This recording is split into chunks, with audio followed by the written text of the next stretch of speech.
நீலகிரி மாவட்டம் உதகையை அடுத்த மசினகுடி செல்லும் கல்லட்டி மலைப்பாதையில் 2 மாதங்களுக்கு முன்பு பெய்த தொடர் கனமழை காரணமாக ராட்சத பாறைகள் உருண்டு விழுந்தன. இதனால் போக்குவரத்து துண்டிக்கப்பட்ட நிலையில் நெடுஞ்சாலைத்துறையினர் பாறைகளை அகற்றி போக்குவரத்தினை சீரமைத்தனர்.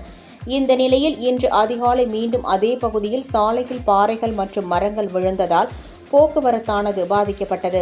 இதனால் அதிகாலை முதல் கர்நாடகாவிலிருந்து மசினகுடி வழியாக உதகை நோக்கி வரும் வாகனங்களும், மசினகுடி மற்றும் அதன் சுற்று வட்டார பகுதிகளில் இருந்து உதகை நோக்கி வரும் வாகனங்களும் சாலையின் இரு புறங்களிலும் அணிவகுத்து நின்றன.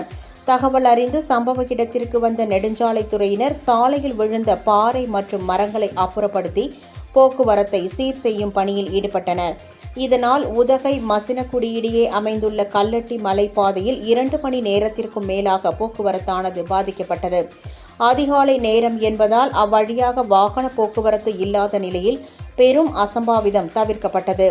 தொடர்ந்து பாறைகள் சரிந்து விழும் அபாயம் உள்ளதால் நெடுஞ்சாலைத்துறை அதிகாரிகள் இப்பகுதியில் ஆய்வு மேற்கொண்டு அவ்வாறு விழும் நிலையில் உள்ள பாறைகளை அப்புறப்படுத்த வேண்டும் என்று வாகன ஓட்டிகள் கோரிக்கை விடுத்துள்ளனர்.